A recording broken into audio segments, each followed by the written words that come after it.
Now, we've been on YouTube for 12 years. They run a YouTube channel called Simple Enough. Colin and Samir. Colin and Samir. Colin and Samir. Maybe you've heard of them. Colin and Samir, definitely recommend checking them out. By 2019, our bank account was negative $18,000. That's a pretty big gut punch. Brand deals are how the majority of YouTube creators make their money. A year ago, we were not doing that many brand deals on this channel. We essentially got offered like the biggest single deal we've ever been offered. How much was it? Just about $1 million. And to say no to that was crazy. And so I couldn't wrap my head around saying no. You know, the biggest fear for me was like, this is the last deal that will come. That's the biggest fear. Every meeting felt like the biggest meeting of our lives. Yeah. I sometimes think that like the reason we are who we are today and why we're so committed to educating is because we are essentially speaking to our younger selves. Colin Smith, thank you so much for coming on Unboxed. Yeah, thank you for having us. Thanks for having So us. you've been in London now for how long? Differing times. Actually, this is the first time we've done something like this where I've been here for over 22 days. I came with my wife and traveled for 10 days. Then Colin came and met me. We've done episodes for the past 10 days, and now he's traveling after this. Amazing. Where are you going after? So my fiance actually got here last night, and then tomorrow we're heading to Paris, and then after Paris, Amsterdam, and then back to the States. Yeah, it's got to be done. While you're here, man, you gotta do the absolutely. continent. Well, I will say it's an important time for us because we've been working together for 12 years, and this is probably the first time we've valued taking a break and like resting and experiencing something different. We've been very work obsessed for 12 years. Yeah. So. I mean, 12 years is a long time, right? I mean, how have you found working with each other for 12 years? Like, that's a big chunk. I'm 26. That's nearly half my life. You know, so how have you guys found it for so long? How have you kept as such good friends and colleagues? It's sometimes surprising to us as well. You know, I'll look at Samir some days and just go, I can't believe I'm still looking at you. And I'm not tired of talking to you. Which is surprising after 12 years. But I think, you know, a lot of people maybe don't know that our context started not as friends, as coworkers. You know, I was working actually for Samir when we first started. So I think it's much easier actually to stay or evolve into friends, but always have that base core of being, that it's a work relationship. Because our context together is that we're going to build something together. That's what gets us excited. That's what binds us together. Not that we were just friends. Yeah, we weren't friends. Like I saw his work and I was like, I need this guy to come work for my company. And so we became collaborators pretty quickly.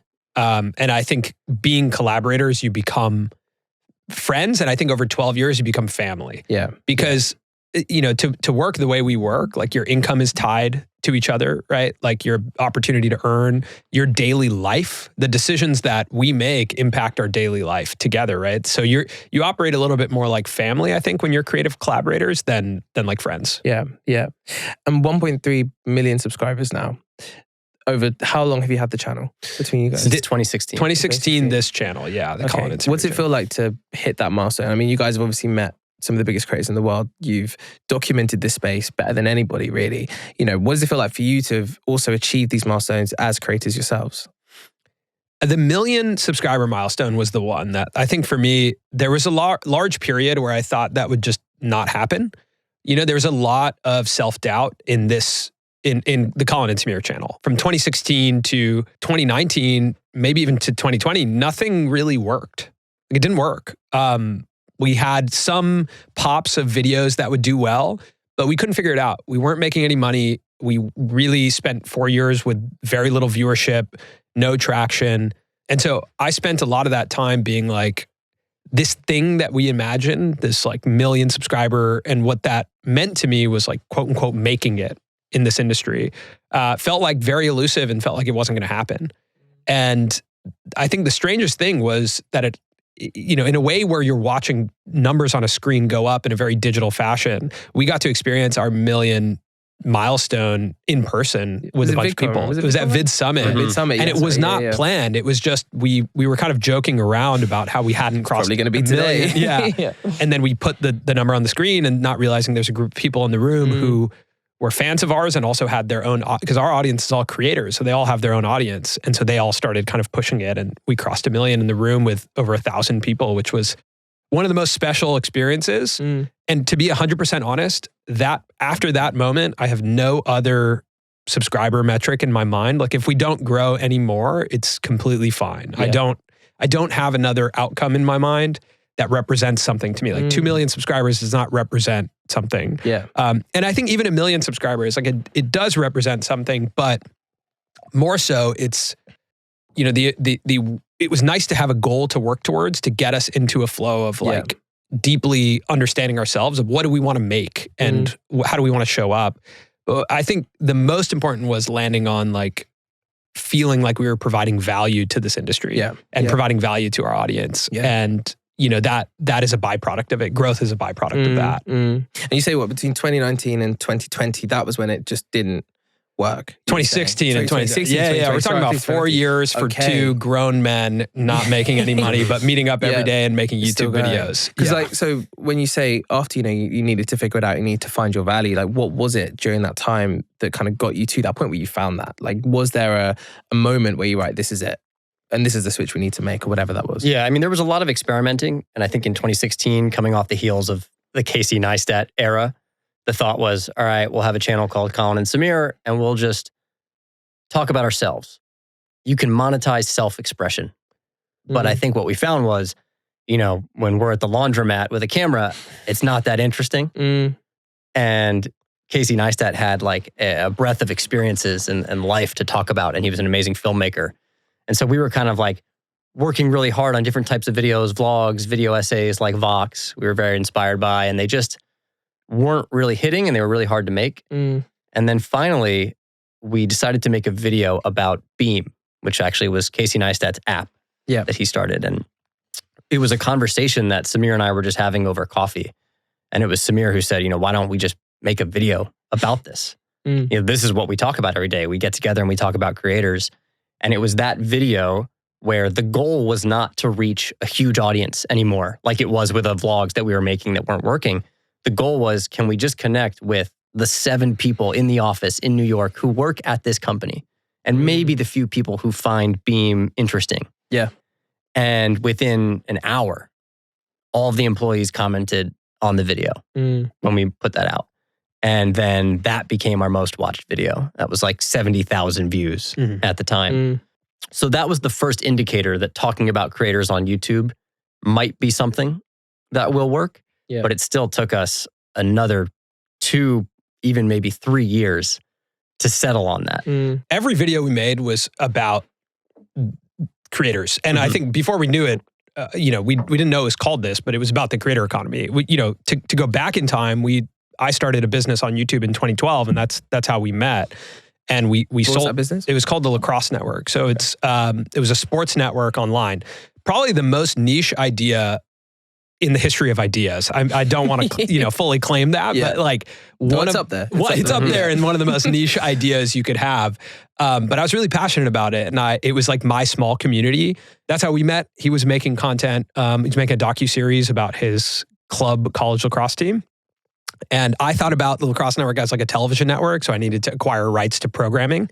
And so he was creating programming. He was like a production studio, right? And I like distributed his content. And every day we had different content that came out on the channel as if it was TV.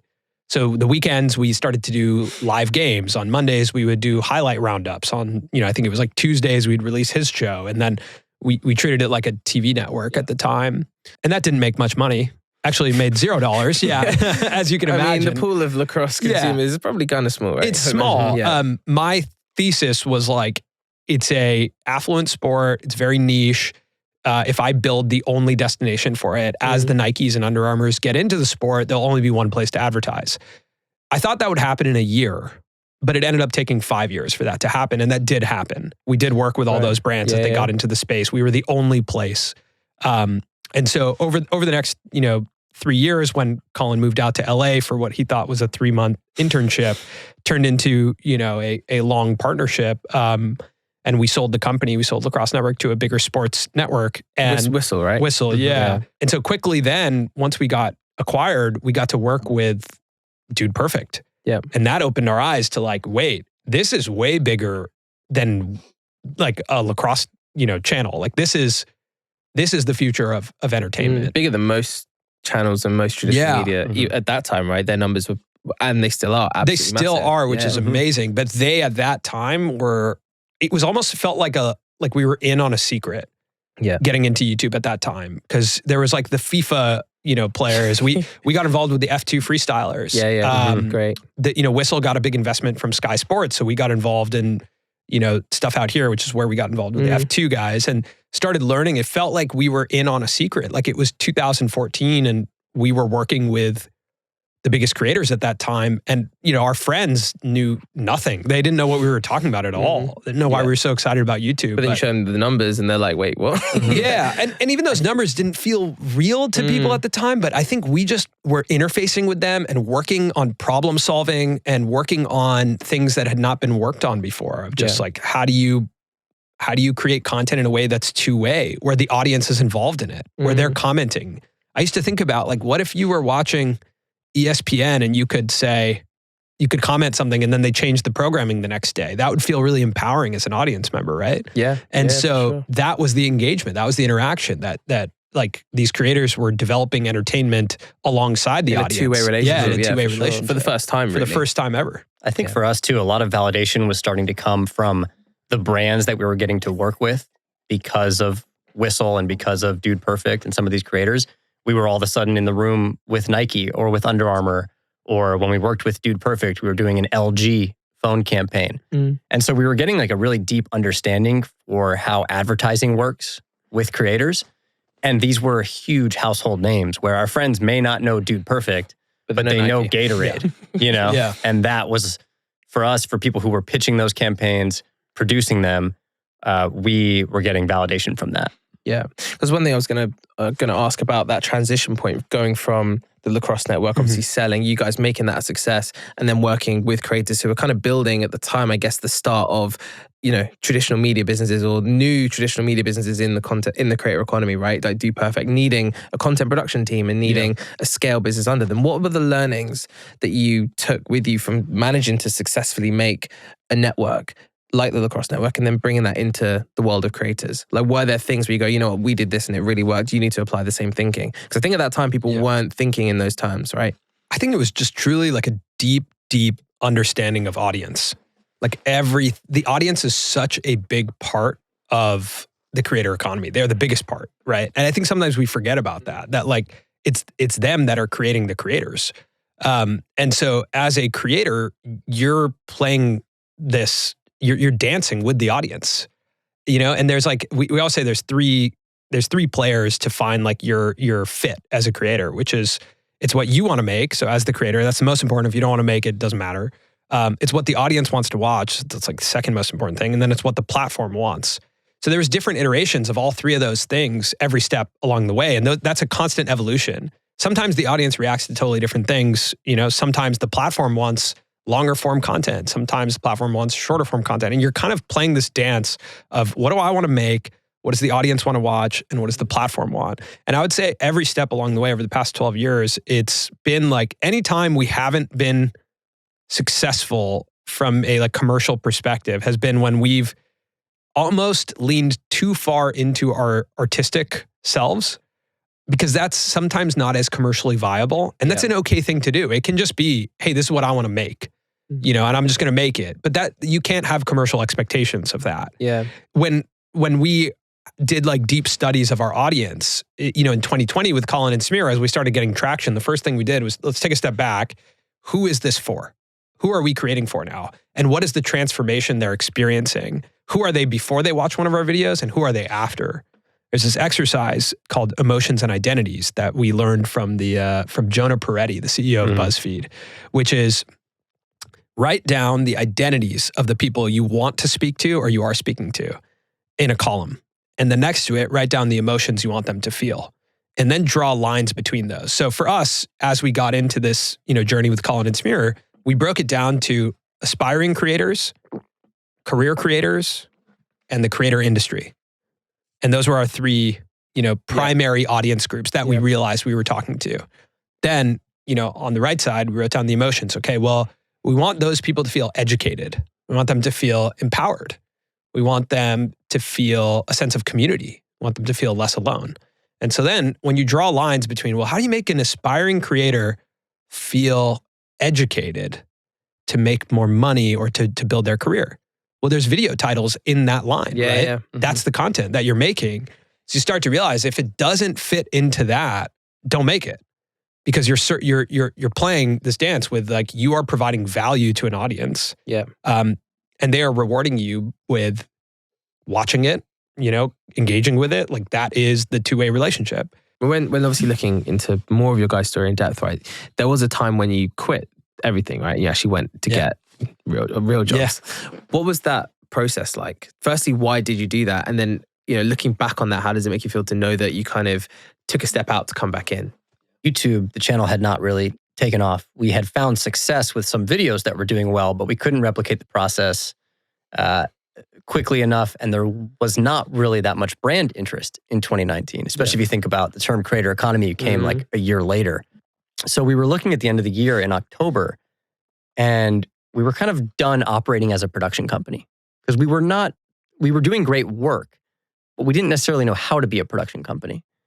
And we got to the end of the year. Samir was taking a trip to India in December, right? And it was October. We kind of looked out and we were like, okay, there's really not many brand deals coming our way. There's none. We don't have a project booked, and we're out of money. And we're not willing to do the production job work that we were doing in the past. And so it just came to a point where it was like, this has been incredible, but I think we might be done, because money's not coming in on the YouTube side, and we're not willing anymore to do the production jobs. And so ultimately, we just made a hard decision that while we may still continue to make some videos, it's not going to be, our partnership will no longer be what needs to drive us financially. So I moved home to the East Coast, to New Jersey.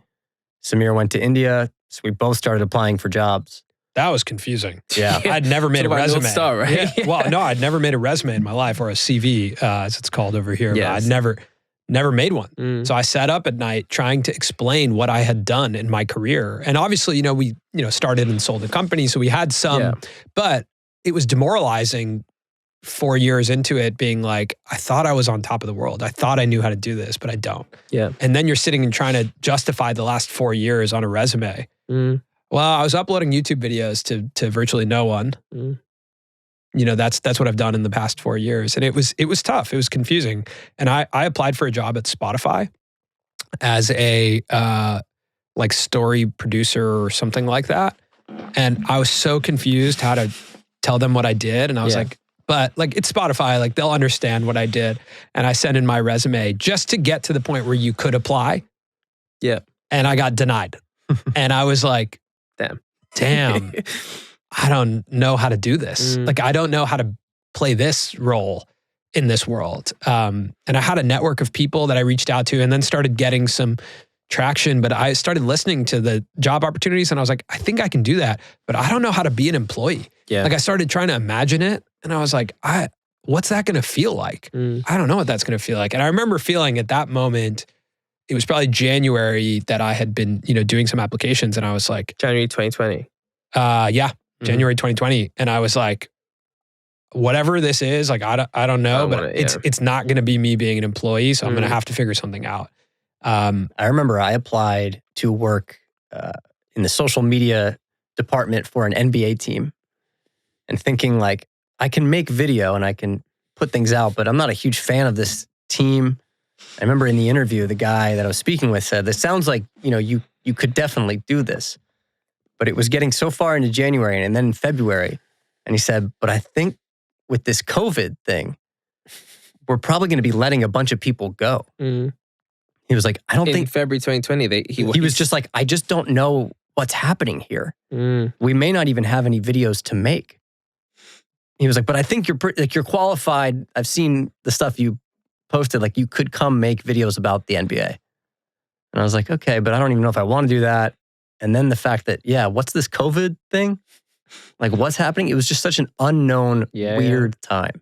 So there was this crazy sequence of events that I would only rack up to the universe looking out for us, which was in January, we're talking on the phone, just I don't know, what are you doing, man? Yeah. He was looking for apartments in Philadelphia. And I was like, I don't know what I'm doing. I'm just kind of hanging out, trying to figure out what to do.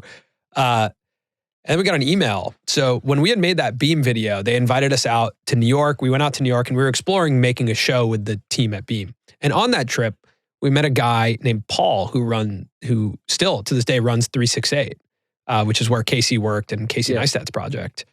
And we just had coffee with Paul. That was it at 368. And then years later, get an email from him being like, hey, I really liked your guys' vibe, and Samsung is looking for some creators who kind of represent the next generation of filmmakers.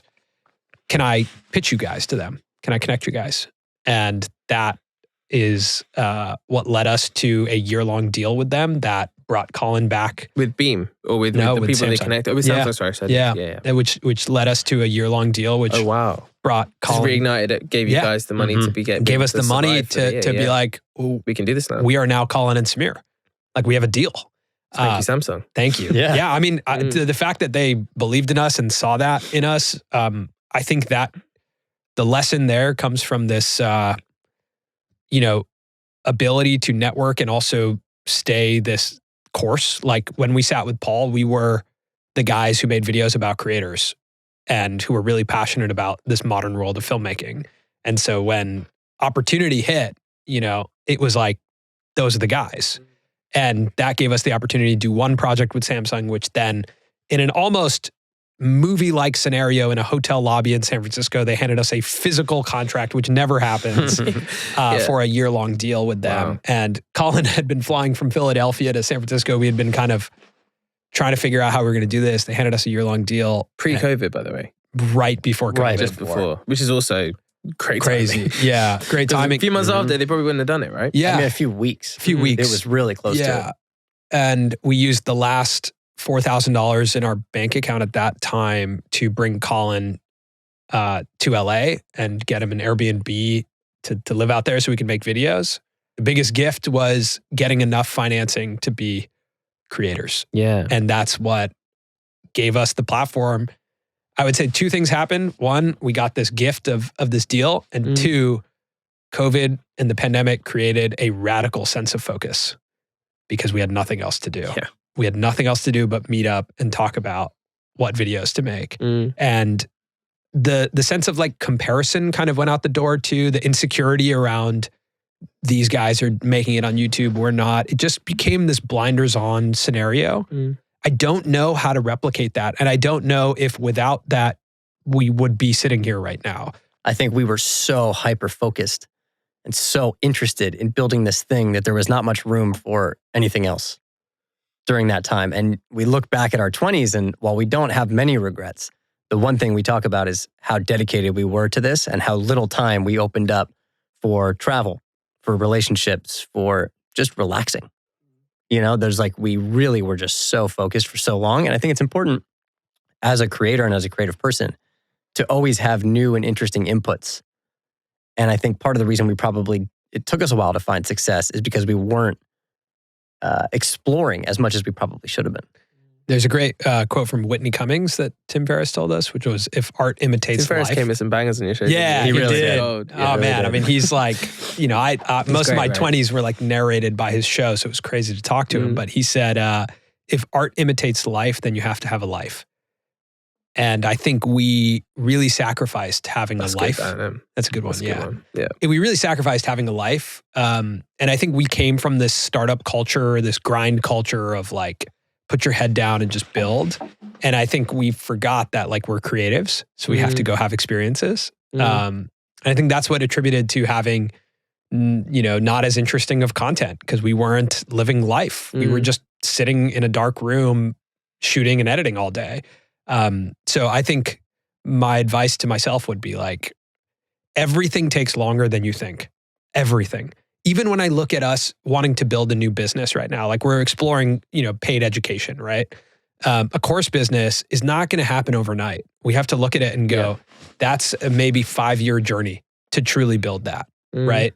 And so now I have the perspective to relax and be like, I need to find a way to mentally and financially commit to this for 5 years. That's when it'll pan out. But at that time, it was like month to month. You wanted something to work in a month's time. And if it didn't work, you were upset. And then you're like, I'm going to move to the next thing. And then that created a situation where you felt like you could never take a break because you were always missing the next thing. Yeah. Every meeting felt like the biggest meeting of our lives. Yeah. So we'd stay up all night making a pitch deck. And I don't regret like working on those and being that dedicated.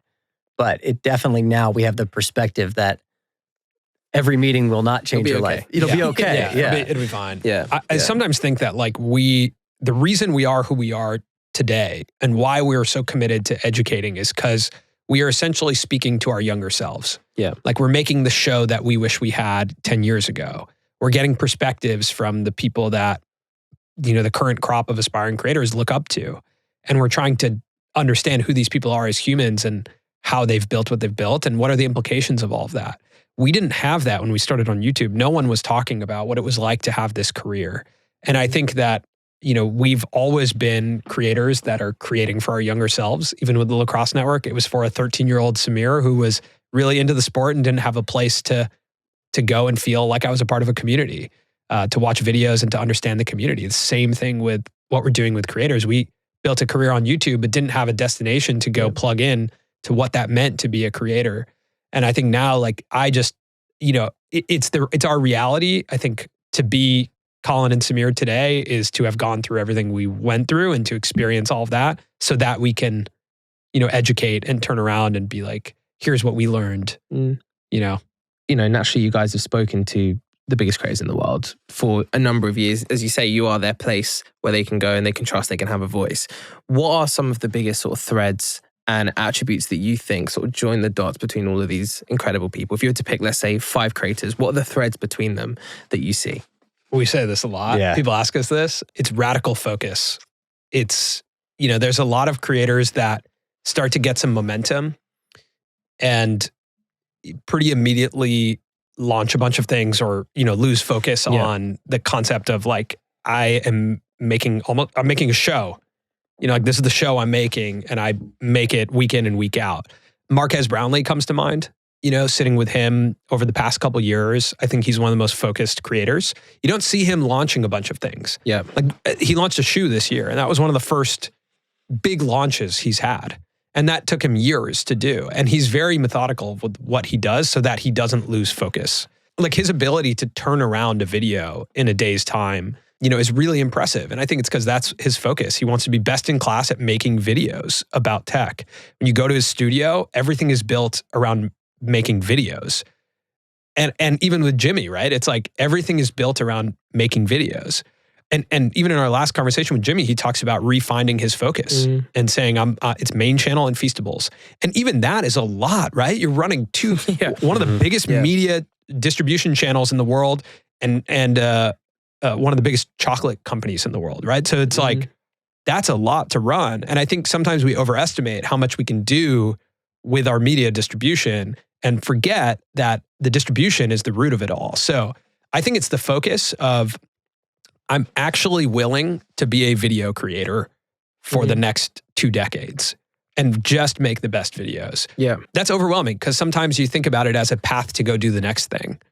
And a lot of those creators, I think, lose sight of the fact that, again, you're dealing with an audience. Like you have an audience that's expecting value from you that you are delivering to. If you're in love with that process, you're going to have radical focus in continuing to build that. Yeah. And that unlocks everything. I mean, interesting case study, I think, at the moment, which maybe signals a bit of this is like the influencer boxing side of things, right? Where you hear about creators who stop with the influencer side, creator side of things. I don't really like to influence, but the creator side of things. And they focus all on the boxing. But then the reason why they're there is because they are a creator ultimately, or they're an influencer, so to speak.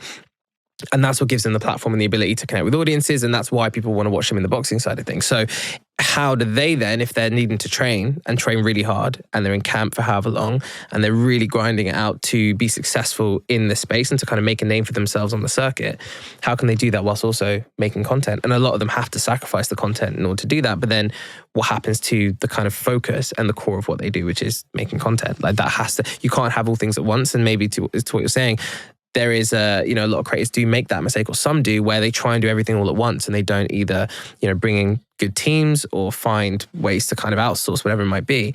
And yeah, as you're saying, you lose focus, everything else starts to crumble around that. I mean, what is the kind of the main advice you would give in order to find that focus if you're struggling as a creator?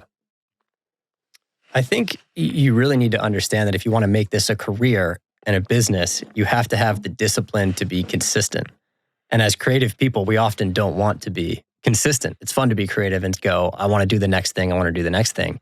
But truly, I think if you're just starting out and you're trying to build a career, the most important thing is that you find your format. You find your thing that works, that you can commit to. It's like Sidemen Sunday. You start that. You look at it where it is now. It's like that unlocked everything. But it doesn't mean that when it starts to unlock everything, you should do everything. You kind of have to sit in the pocket for a little bit and commit to that format. I think you just need so much help to say no, because and I'm speaking from experience. Like, I don't want to come across as like we're experts at this. I would say I personally have needed so much help in this career to say no, because 4 or 5 years, basically our career trajectory is this: start something, get called crazy, it works, incredible validation, right? Boom, now you're on top of the world. Like, this worked. I proved everyone wrong. I can do this. I can make it my own media distribution. 3 years in there, I learned everything. Leave, super cocky, we can do it again, fall flat on your face. Doesn't work, right? Doesn't work, run out of money, make no money. We were, by 2019, our bank account was negative $18,000, right? So that's a pretty big gut punch. And from there, when things start working, now you start getting monetization opportunities. People are offering you $10,000 to do this. Oh, okay, yeah. Why not? That's not hard to do. We know how to do that. Then it turns into $50,000 to do this. Well, okay, we could totally do that. Then $100,000 to do this. And then you're like, how can I say no? Who am I to say no? I was in a place where I got paid $0 or I went into debt. The red in the back of your head. Exactly. And so then you need to get to a point where you surround yourself with people who can say, hey, that's not the right move for the brand right now. Let's keep building this brand. Let's stay focused. Let's just make really great videos. You don't need that right now. And I think we have a really confusing relationship with enough as creators. Because, obviously as a creator, there's some level of like validation seeking, some level of something internally that is pushing you to be this person who's a creative, right?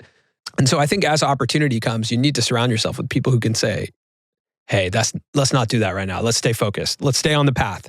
That's super attractive. That brand deal is super attractive, but it's not right for us. It's not right. 100%. And Amelius de Moldenberg said this when we talked to her yesterday. We talked to a bunch of creators who say kind of, you are what you say no to. And that is like the biggest lesson I would say over the past couple of years as guys who have gotten a lot of opportunity and have sometimes taken away our focus from trading that for monetization opportunities. And again, I will say to all young creators, like, it is hard. You have to experience it yourself. You can hear me saying this, but you're going to experience it. You're going to get offered, a big deal, and you're going to have to make this decision of like, okay, that's not exactly where I'm trying to go, but still making videos. I'm in the advertising business, right? So I can take that deal. Yeah. But you have to surround yourself with people who see the clearer path of where you're going. Yeah. I would say 2021, one of the most impactful things we did was develop a menu as a creator and be like, okay, one, our product is the podcast. It's this interview show. It's a talk show where Samir and I talk to each other. That's what it is. And what we offer, what you can buy, is this 60 to 90 second integration, and that's it. Yeah. Because up to that point, it was like, we will do whatever.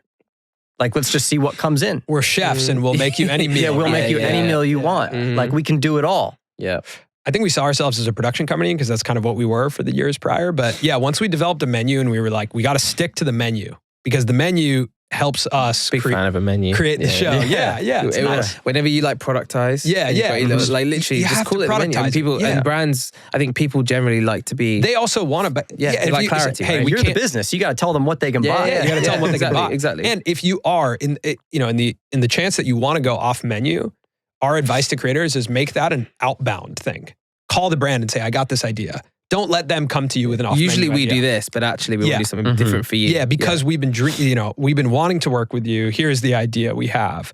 But if someone comes to you and they say, I got this crazy idea. Can you fly to Japan and do this thing? You're like, hey, I would love to work with you, but this is my menu. Yeah. If you want to work with me, here's the things you can buy. And often they make it work, right? Yeah, they'll make it work if they want to work with you. And if it's the right fit, they'll work with you. Yeah. But that was a big lesson for us, was like developing that menu and being like, if we're going to stay disciplined, we can't say yes to, things that will take our focus away. Yeah, because if you stick to that menu, you're building the engine for your car.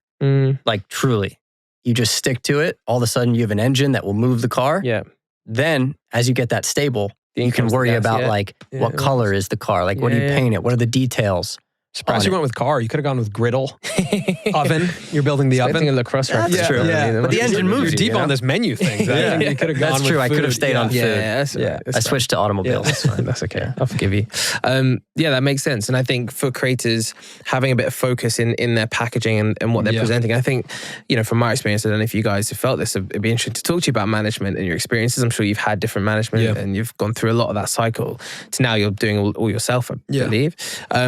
But I think especially in this country, so much of the kind of management to create a relationship and the management taking the creator out, it isn't done in a strategic way. And a lot of it is around, let's just try and make money. How transactional can we be? Rather than how can we protect the creators' ambitions and use brands to empower those ambitions. It's just how can we sell, right? So and I thought actually Reed's interview with you guys was great on that, where he was talking about, using brand money to obviously fund the videos, but to make the alignment there so that they could basically make bigger and better videos. That was the aim. That was the kind of driving force of that, rather than just how do we make as much money as we can from this. Yeah, those incentives are really tough to align, in my opinion. Right now, we are represented by UTA. Yeah. So we are with like a relatively big agency in LA. Yeah, they're great. I mean, the best. Yeah, I mean, like to me, it's like they're best in class, and more importantly than that is like the agency name I don't think is as important as the people, as the agents, right? Like I used to, growing up in LA, it was like these names, CAA, WME, UTA, that was the gold standard. You watch Entourage and you're like, I want an agent. I want a big Hollywood agent. I want that. But the people there were like really impactful. To sit down and have coffee with them was like, Ali Berman, who's the head of the digital department there, basically sat with us at coffee and painted a vision that was so accurate of how I saw us in 5 years or 10 years time. And then I understood also, working with a big agency, they're not like desperate for cash. Yeah. Right? Because they they want to make money, but if you don't make them a ton of money in year one, they're not like... They can go on the journey. Yeah, they can go on the journey with you for 10 years because they're a big agency and they're not strapped for cash. That's a very different experience than like a startup creator management company, which I'm not saying is good or bad. Sometimes you want that feeling of like back against the wall. I want like someone who's trying to make a name for themselves. And we have gone through different iterations, really actually only 2 iterations of what this has looked like. I've done most of our deals from the beginning. I'm very... I think I'm relatively controlling on the business side, and also have had to, learn how to let go of that. But also in the Lacrosse Network, no one was going to represent us. So I had to learn how to read contracts. I had to learn how to pitch. One of the things that I think we learned really well together was how to make a pitch deck, and realizing that pitching is storytelling. There's a hook, there's an act 1, an act 2, and an act 3 to any pitch deck. There's a crisis, there's a climax. Yes. For sure. It's the same thing as making a video. And a lot of times what we learned, how we got the Gatorade business in lacrosse was by making a video. Because we were like, we're better at storytelling this pitch in video form than we are in PowerPoint. Yeah. So we learned a lot about pitching. My advice to creators about getting management or agencies is to develop your own internal North Star and compass and give that to an agent or manager. And we're actually currently developing a course to help creators do this because we believe that developing this for yourself, you have to understand your audience. You have to understand your value proposition. You have to understand what you're willing to offer on your menu. And then it should be a collaborative relationship with, the agent manager or internal ops person to hand them the deck and be like, here's where I see myself going. Here's the brief, right? Here's the brief. Yep. Can you go out and get these deals? Because otherwise, they're going to bring you whatever deals come in the door. Yeah. And again, you're going to be like, how do I say yes? How do I say no? And so creating this guideline of like, hey, can you please hold me to this? This is where I'm trying to go. Yeah. This is what I think makes sense. Based on what you know about the market, does this make sense? I would say you have to look at that relationship as like, collaborative and a partnership. And how many creators, obviously from those that you've spoken to and those that you see, do you think get that right? Like how many people have that understanding of their North Star, or how many do you think are just going video to video, just floating along essentially without that strategy? I think a lot of the top creators, by the time we speak with them, they are super focused, like we said. Like they are pretty set on where they want to go. And most likely they've found a good manager or operator to help them get there. But I feel like we're speaking to people who have gotten to a point where they've been career creators long enough to make the mistake of not having the right person or not having a clear vision of where they want to go. Yeah. We talk about this internally quite a bit, but I think the term creators is similar to the term athletes. So like categorizing all of us in one word is just like categorizing all athletes in the term athletes. There is a commonality that we all do this thing, right? Where we come up with ideas and we upload videos. But you're going to treat a tennis player different from a soccer player, different from a basketball player. 100%. And within those, all the athletes are different. Even on one team, on the Los Angeles Lakers, everyone on the roster is different, has a different team around them, needs different coaching, needs different things, has different desires. So you look at every single creator, you can't, like it kind of sometimes annoys me to hear people speak about creators in broad strokes, because the amount of creators we've talked to, I'm like, everyone is so different. So different. I'm sure you've experienced it. They're so different. And they all have different motivations, and they all have different incentives, and they all have different desires. Some are pure artists and they want to just make stuff and leave them alone, let them make. And for them, they'll build very small teams, have very low overhead so that they can just be nimble. They don't have to build the next big media company. They can just be an artist. Yeah. And then you go on the other side where you have people who want to build the next Disney, and they're like, I'm a media mogul. And that's an okay thing to want too. Yeah. And they need a different type of management, a different type of support to do that. And I think we have to understand it's a spectrum of different types of people. And that's okay. It's all a bunch of different creative people who have different aspirations. Yeah. But, the broad strokes conversation around creators, I think, is ill-advised. Yeah, it's not sophisticated enough, right? Yeah. And actually, we're at a time now where there's such variety, and there's so many different platforms and ways that you can distribute and create content online. You can't put everyone into one bucket. And I think brands who are always behind, right, still do that to such a degree. There's such a distinction between somebody who's focused on TikTok to somebody who's driving on YouTube, for example, or even the strand or the genre. But I speak to so many brands, and they still look at it almost like, in this country anyway, very 2016 Instagram as being the creator, rather than even YouTube distinctions. For most brands, they don't really understand yet. So there's almost an education job, I think, in a bridging between creators and the more corporate world, I think, to understand those distinctions and start to really get more focused on it, rather than just thinking everyone's an influencer even. They don't even use the term creator half the time still. I think the world glances, it doesn't read. So like, the people who are working at the brands aren't actually watching the content, but they just know they should be working with creators, and they know the numbers are high, and aren't actually like observing and being like, what is this specific creator making videos about? And what are the intricacies of their storytelling? That's hard work to do that. And may or may not pay off. But I find that the brands that we work with who are actual fans or members of the creator community, like they watch content and they can text us after a video and be like, this was really great that you said, or this moment was really great in your video. And you're like, okay, they get it. They're for real, and I think that's a really refreshing thing. It is too all encompassing. And I think we are getting to a point where, how would you classify, again, like a celebrity who's posting content online and getting deals? Like Sydney Sweeney posted a Samsung branded post to her Instagram. And I look at that and I'm like, that's, we have a Samsung partnership. Like we do the same thing. Are we considered the same in that context? Or I just want to be like Sydney Sweeney. I think it'll have to be revert to like, I'm an actor, I'm an artist, I'm a comedian, I'm a host. Yeah. Right. Like I think we'll have to fall back on some of those traditional I guess the titles within entertainment. Even though you are doing more as a creator. Yeah, because we're also publishers. I think that's the biggest difference. Like we distribute the content, and we are really actually valued on our distribution abilities, right? Like how people value how to engage with us largely comes down to our ability to distribute the content and our reach. Yeah.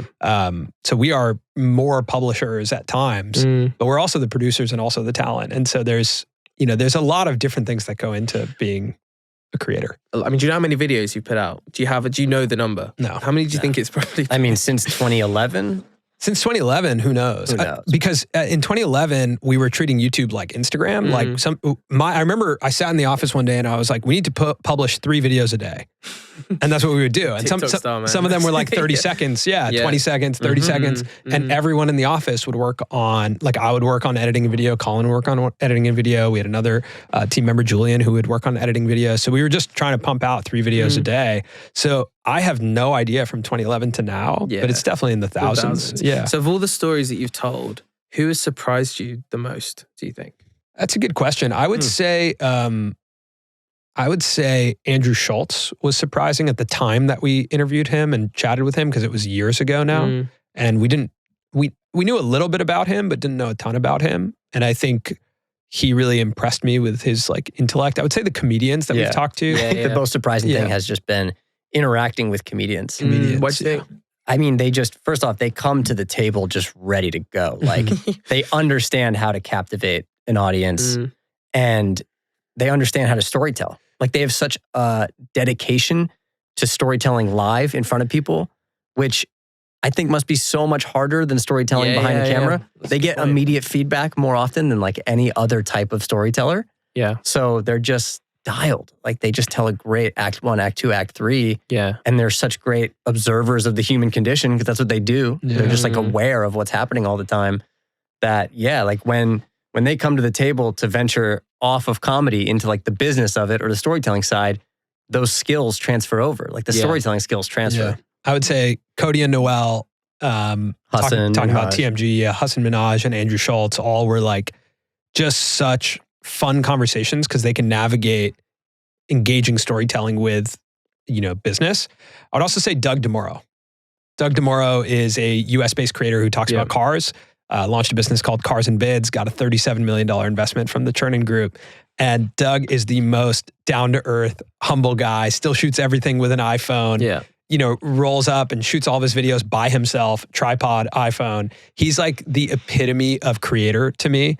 I like talking to some of the, I'll call it like the older creators, like Mark Rober and Doug. Yeah. The veterans. Rhett Link. Rhett and Link. Even Lily Singh. Yeah. Lily Singh came in dialed. Yeah. Like she was ready to go. Like the veterans, you get to see this mature perspective on what we're doing and like the life implications of what we're doing. And a little bit of the people who have passed the excitement of fame, validation, and money and are like, you kind of like, so what are you seeking now? What else? Why do you keep doing it? Yeah. Because I think that's what we're all trying to understand. Like, who are we as human beings that we wake up every day and publish these videos to millions of people that we don't know? Like, well, who are we? And I think we're all trying to explore that. It's a journey of like self-discovery as a creator. And so talking to some people who are, the elder statesmen, as I'll call it, in the space. I don't know if they want to be referred to as that. But that's always really surprising and enjoyable. Yeah. And what are the threads of their perspective on how things have changed? Because obviously things have changed so much since those early days of YouTube, right? Like, do you see any threads? Because we definitely see it here, right? I speak to people like a Joe Sugg, for example, Saffron Barker, who's been doing it for a long time.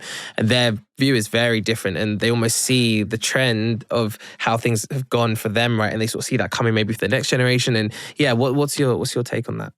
I'd say it's just perspective. It's perspective on, like, we're in a creative industry. This is meant to be fun. Don't stress yourself out with too much. Like even Mark Rober edits his own videos. He has one person who helps him because he's like, that would just be too much for me. It would stress me out. Like lifestyle wise, it would just not work for me. And I think we're conditioned to look at everyone around us and compare ourselves and think about this large enterprise we need to build because other people are doing it. But I think the perspective from some of those people is more around how do you build a life that's fun for you on a day-to-day basis that's not incredibly stressful, where you haven't built yourself a job that you don't like. And I think that's a pretty easy thing to do as a creator because, again, you have people around you that are incentivized by different things. If you have a manager or agent, no fault of theirs, but they're incentivized. Their ability to earn is based on your willingness to say yes. Yeah. Right? 15, 20% of what you make is what they make. So if they want to earn an income, like they need you to say yes to a lot of things. Which is why you bring them on in the first place to help you drive your own Exactly. income. But that can get exhausting because you're like, this is fun anymore. This is the person you trust. And they're like, I really think you should do this deal. You're like, okay, fine, I'll do it. Oh, okay, now, but then the implications are on you as the creator Now you are living the life where you're staying up late at night editing the video, working with a team, maybe not liking the video, and that chips away at you as a creator. That's like really impactful as a creator to do work that you don't like, that stresses you out, that feels purely commercial. And I think all of that, mixed up, like this journey can be really taxing if you don't figure out what type of life you want as a creator. Yeah. And I think, again, those perspectives are really Has there been like here. a deal or moment where you guys have felt that in your own sort of journey where you've actually been like, this is not fun anymore? Yeah. Yeah. Definitely. Definitely. Yeah. We've been doing this for 12 years. And we've been doing it for 12 years. We found a lot of success in 2022 and in 2021. And finding that success after some years being in the red, we said yes to a lot. And a lot of stuff sounds exciting. Like the off-menu stuff sounds exciting, especially when you find a format. Yeah. And we like advertising and we like brands and we just love people. Like we've been interacting with a lot of people in this industry. It's been exciting, but you say yes to a lot of things and you say yes to more things than you maybe have the infrastructure in place to really carry out. So you got to catch up a lot. Yeah, I don't think I can think of like a specific one because I think we enjoy creating enough to always find, like we're also really intent on everything being our voice and being our type of creative. So we always find a way, but sometimes it manifests itself in like Saturday, Sunday night, Colin and I staying in the office, and that gets taxing when you're 34 years old and you've been doing it since you were 21, right? It's not 22. the one deal, it's the aggregate. It's the of aggregate. All the deals. It's who said it to us? Tim Ferriss. He said, doing something even slightly energy depleting will compound over time, right? And slowly will chip away at you, and then you get burnt out, right? Yeah. We did have a moment in 2020 or 2020, 2020, when we first started catching some traction. We essentially got offered like the biggest deal we've ever been offered, single deal we've ever been offered, but it would be very intense. It essentially like turned us into video producers for another company while doing our own stuff. How much was it, if you don't mind me asking? It was just about 7 figures, I think. Yeah, just about. So just about $1 million. And for us at that time, that was crazy. That was crazy. And to say no to that was crazy.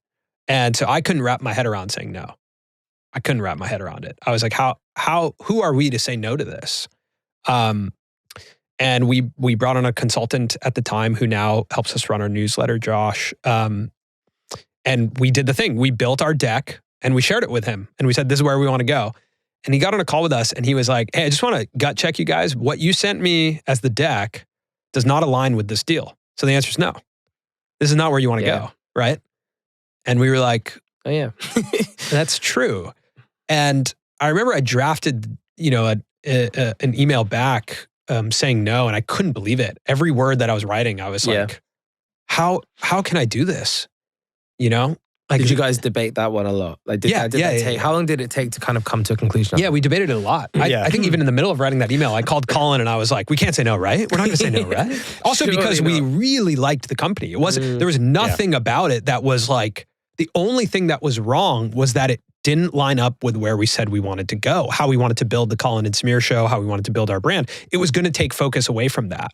And everything else about it was fantastic. Like we loved the team, we loved the company, like it just felt right. And we said no. And I remember when I sent that email, I was so scared. And then I went on a walk and I felt relieved. I was like, oh. And then I was like, wow. Yeah. I'm feeling relief right now because I get to work on the Colin and Samir show. And that was like a big moment of learning of, okay, actually, I do want to focus on our stuff, even if that means less money.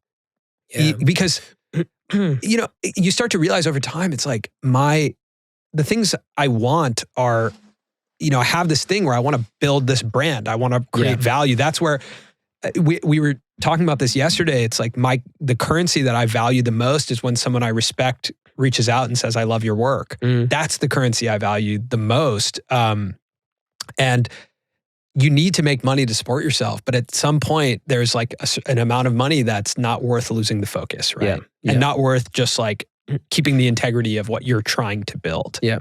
And I think at that time we had just enough money to support ourselves. Yeah. Like we were not taking home money at the end of the year. Yeah. If they'd asked you 2 years earlier, what would you? Yeah. Would you Yeah. oh, It would have been. No, there wouldn't have been a debate. Take yeah. me. Yeah. Take me wouldn't have been somewhere. Yeah. I think when you're a young creative, you're looking for saviors. You know, you're like, I'm good at this. I know how to make good creative work. Someone see me and pull me up. You know, someone give me an opportunity. I just need one person to give me a chance. So, and there were people who did that for us, you know, in the early days. There were a lot of people who did that for us. But it's an interesting time because if you don't have the leverage of your brand or you don't have the leverage of your own distribution, which we were just at the beginning of really building, those types of deals come where it's like, hey, I've noticed that you're really good. I believe in you. Yeah. But I want you to do what you do best on my platform. For my brand. Yeah. For my brand. And I'll pay you a lot of money for it. And that's a serious moment that I think a lot of creators will go through when they don't have the brand yet. They don't have the full leverage of the audience. Yeah. And they got to make that choice of like, am I going to dedicate time to someone else's thing, someone who thinks I'm good? I may feel validated, but I'm not building something long-term for me. And that's what we really had to decide. And that's why without the North Star, without that sense of real drive, commitment. I think that's why we want to teach that, you know, like that took us years. And I think as we're building this course, it's like really about finding that internal compass so that as these things come to you, you know how to say yes and no. Because that to me felt like the hardest thing to decipher as a creator was how do I know? How do I know if I should say no to this? What if, you know, the biggest fear for me was like, this is the last deal that will come. That's the biggest fear. Yeah. I was like, if I say no to this, that's the end of my career. There's no other deal that will come. And it takes you a long time and a lot of maturity to realize that's just not true. Yeah. Yeah. If you are the type of person who just wakes up every day and is committed to making a really great video, your opportunities won't run out. You might have to be able to scale up and scale down based on the market and based on, you know, where monetization is coming from. If you really want to keep your creative, you know, the way you want it, you're going to have to be nimble enough to go through hard times. But opportunity will come if you're committed. Yeah. Yeah. And fast forwarding to now, right? That's 2020. Yeah. 2023. Huge amount of growth within the last 3 years. You say kind of weirdly after that point, right? Everything sort of took off. Then maybe slight inflection, it seems like in your story. And what is the setup now? Like, what do you guys have in terms of a team, in terms of infrastructure? You've got an amazing flow. It feels like you guys are really confident in what you're doing. You say you've got your true north, you know where you're heading. What is the infrastructure that supports that today? This trip has actually been pretty illuminating to see how far we've come. Like last year, the year before that, there's no way we could come to London for 9 days. There's no way. And now we're here, we're recording episodes, and we send the episodes back to our team in LA, and we have, you know, when they wake up, there's episodes that are ready, and we have 2 full-time editors there. We have a producer, Marilyn, who's been helping us coordinate all of this. We have a short-form editor, and we have, you know, a multitude of people who help just with the Colin and Samir side of things, let alone our newsletter, which has a separate team, and that's been coming out Monday, Wednesday, Friday. And it's interesting to be here and see it all still moving. Yeah, it's strange. It's strange. Yeah. It's a strange realization. But I would say like, you know, the thing that we realized, what helped us find our focus is like we as a company in V1 of the company, we create content and we sell advertising. That's it. Anything outside of that box, we don't do right now. Right. And I think what gets exciting is like we did sell a course in 2020 and it did do well, but we aren't set up to do that right now. Our team is set up to make content and sell ads. So that's what we do. And that means we make written content through the newsletter, the published press, and we make video content through Colin and Samir, audio video content through Colin and Samir. And that's what we do. And so everyone in our organization supports that. So like Colin said, there's, you know, about 6 people who help us on the Colin and Samir side, mostly content production and operations. And then on the published press side, it's a joint venture with another company. And we have a team of, you know, 2 writers, an editor, an ops person. We send that 3 times a week, and it's the same model though. Yeah. It's we make content and we sell advertising. Yeah. Now we're at a point where we're ready to say, we're pretty confident in these engines, right? We want to make sure these are excellent for the audience, excellent for the advertisers. We like them. We have to still like them, right? Again, we're the creators. If we look at our own work and we're like, that sucks, then it's not going to work. So we have to fall in love with our own work and make sure we stay in love with it. And we feel really rock solid now. So now we're like, where can we venture? What are we excited about next? And recognizing every new business function is a completely new business. You want to launch merchandise? That's a whole different business. You want to launch a membership community? That's a new business, right? And you know this better than anyone, but these are completely new businesses. And you have to think about the implications of launching a startup within your company, right? You're launching a startup. Yeah. If you want to make merchandise a profitable business, it's a startup. Yeah. You know? I mean, that's, And I think a lot of creators and when you have a platform distribution where you've got the distribution so you can do anything, in reality, any of those things could be your whole life. Just doing one of those businesses, let alone trying to do 5, 6, 7, or 8 and try and do them all yourself. And obviously, I think for us, it's how do we work with partners? Probably similar to how your experience with Published Press. It's like you do your thing amazingly well, but let's work with somebody else who's an expert in what they do. They come together. Like don't try and be world class in everything. We always say without partners in that business, I think we would have gone 8 weeks and then been like, nah, we got to focus on videos. Right. Like Colin said, I think creatives are creative. They're not consistent. And so you have to partner with people who are consistent. People who know how to be consistent human beings. I started a company with 2 accountants. Right. Those are consistent people. They're very consistent Those people. are consistent people. I'm not consistent. I like to onto the next thing, and I need people to kind of slow down. Totally. I think creators as well there shouldn't be the expectation that they are also the skilled operator, that they are the skilled, consistent, head down person. You need somebody looking up, somebody looking down, right? I think we're really good at 0 to 1. Like from now on in our career, I think we'll look at things and we'll be like, that's a cool idea. I think that'll connect again because we have a deep study of our audience, so we'll know what will hit. We have to remain very in the pocket with knowing our audience because otherwise we'll launch stuff that no one wants. So we have to really stay close to our audience and then be like, I think this could work. We're excited about it. Let's take it from 0 to 1. But then we need to get someone to take it from 1 to 10. Because the type of person who's willing to go 1 to 10 is very different from a 0 to 1 person, right? And so we know we are not 1 to 10 guys. We are 0 to 1 guys. And we need to surround ourselves with people who know how to do that. And what is the end game for you guys? I think it's changed a lot in the past couple of years, and especially as we've gotten older. I think I really see us as very committed to storytelling and unscripted storytelling and storytelling about human beings. And as long as we're doing that, I think we'll both be creatively excited. And what we do quite a bit now is sit down together and be like, what feels uncomfortable in our day-to-day life? Where's the friction? Can we remove that? And candidly, honestly, the only thing I can think about in 3 years is this more fun than it is now? Is it more frictionless? Is it more about the storytelling? Is it more about the creative work? Are we getting together? Are we sitting at a computer watching an edit and being like as excited as we've ever been about the work? If we're there, I'm happy. Like that to me is what in 3 years' time, I can see that vision. I want to work on like documentaries. I want to work on storytelling, and I want to do it, with my creative partner I've been working with for over a decade. And I want it to be fun. That's how I feel. Like, of course, I want the outcome to be financial success. Always follows that, right? Yeah, I want that. But we have to focus on the process because the process is, what creates that outcome. If we're focused on the outcome, then we probably won't get there. You probably won't enjoy it as much. You won't enjoy it. Yeah. If the daily life isn't fun, then it doesn't matter. Yeah. And what's the point? Yeah. The goal is to afford ourselves the time to work on projects that outside looking in may feel a little bit irrational. But we're really passionate about. And that once we finish them, even we are surprised with the outcome. That is something better than we could have imagined, different than we could have imagined. When we interviewed Carl Jacobs, he said, I don't want any year to feel like a sequel year. And I feel the same way with us, that like, I want every year to feel different. And I want there to be projects that define those years that the year before, I could have never imagined that that's the project we would do. That like looking back, the dots kind of connect. But when you're in the moment, it just feels like, wow, we just... Everything's fresh. We kind of punched above even what we thought we could do and keep continually punching above.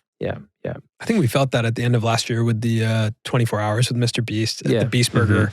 We got to make a documentary, and that was a dream of ours for a long time, was to like make docs. And that's what we did as a production company. And I couldn't have told you that sequence of events would lead us to making a doc in the style that we wanted to make it, where we were holding the cameras, we were partially vlogging, partially shooting. But it was such an energizing project. And I think you have to balance a bit as a creator from like the engine, which is our talk show, to the experimental projects. Like we actually don't really want those to be planned. We don't want to tell people, hey, we're going to do 5 of those next year. Because they just, when they come, you want to be in a position where they just comes. And you've got the engine to and then the engine remains your menu, how you're monetizing, everything like that. And that was really fun. That was great. And I think like when I look at this year, we talk about like, at the end of this year, maybe we'll do something. Maybe something will present itself to us and we'll be in a position to go pursue it. But that's the goal, is like to be creatives, to live a creative life. Yeah. Last 2 questions. So firstly, to each of you, who are 3 creators who are pushing the boundaries at the minute for you? Doing something really special. I would think that we probably both have the same first answer, which is yes theory. Yeah. Anyway. Yeah. We're talking about them every day. They also are guys who gave us our first real opportunities. We edited for Yes Theory. Oh, amazing. Yeah. And like, those are guys that taught us a lot. And I've been a believer in them as creatives and filmmakers for a long time. But like this morning, they posted on Instagram a meetup that they did in Lebanon. And they posted about it with an hour's notice, and it was packed. Crazy. And I've been to some of these meetups. Yeah. And when you talk about audience transformation, they have changed people's lives. Like they have people with seek discomfort tattoos. They are making movies on a regular basis that will make you cry. Like they are, to me, they are innovating consistently when it comes to programming. You can watch something they've made and it feels like you're watching Netflix, and it's made by 3 guys, you know? And I've been in the rooms and I know what the rooms look like when they're editing. It's not a production studio. It's 3 guys. It would be totally understandable if this many years in, the level of editing came down. Of like, okay, like you guys, you've established an audience. You don't need to go this hard. But every week. Every week. Yeah, it's crazy. I also think they were some of the first movers in building a truly impactful merchandise business and seek discomfort. And I think they are innovating when it comes to storytelling. I really appreciate the work they're doing. Yeah.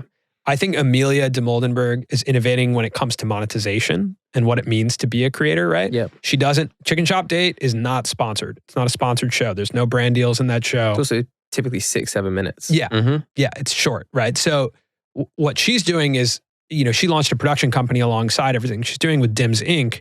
You look at this new world of vertically integrated creative. You come to Dims Inc. with a brief. You say, pitch me an idea, right? She can be the agency. She can produce the idea. She can be the talent in the idea, and then she can distribute the idea. That to me is innovative when it comes to the advertising world, the production world. That's like a vertically integrated creative shop. From idea to distribution, she has it all. So I think that's pretty innovative in my opinion. And to be adopted into the mainstream the way that she has, to get, Jennifer Lawrence to be a stop on her press tour as an independent creator, independently built over 10 years is so impressive. The third, I would say, who's someone who's really close to us is Ryan Trahan. And I think he's innovating in a way of showing us that there's another form of all of this, right? Like it's him and 2 guys, and he's one of the biggest. And he went from building a team of 6 to going back down to a team of 2. Interesting. And I think that to me is innovative to say, with less staff, I can do more, right? Yeah. And to really, he's really focused on he's another like radically focused guy who's just focused on the videos. And he's got all the opportunity in the world, and he stays really focused on what he's creating. And I think he's starting to do stuff with his like drops that I really like, with his Howdy merch. And I just think he's showing us a different way when we have 2 of the biggest creators, one in Mr. Beast and one in Ryan Trahan, doing things completely opposite. I think that's really impactful to see. Yeah. Amazing. And last question. If I'm a young creator at home watching this, what is your one piece of advice each that you would give to that person if I'm starting today? I would say if you're starting today, think about the community that you're actually a part of in your IRL life. Like, who is the community that you care about, that are your friends, that you actively wake up every day and you want to provide value or better them? I think it's easy to get distracted by where there's viewership, but at the end of the day, this all comes down to value. And the easiest place to identify where you provide value is just like the actions of your everyday life. Who are you actively trying to help? My advice would be it's okay to practice in private. So I think we have this connection right now that if I'm creating video, it's meant to be shared. But when I first started creating video, no one watched it because it was before you could share video. Yeah. So I would just show it either to my friends or sometimes I'd just watch it myself. I would make videos and then watch it back. And I think there's so much pressure on practicing in public, especially when you have a public view count next to it. It says too much about your creative work. You know, like you publish something that has 7 views, you're going to be discouraged, of course. And that's also part of it. So I think figuring out that you can practice in private, you can make stuff, you can watch it back yourself. It can go nowhere. That's completely fine. Yeah. You know, you can make 10 videos that never get posted and that you just learn how to create videos. So practice in private and that'll give you the confidence to push it public. Yeah, I think you want to learn how to be proud of something you make, regardless of whether someone else watches it and gives you feedback. Yeah. Amazing. That's a good place to end. Well, Colin and Samir, thank you very much for coming on Unboxed. Thanks for having us.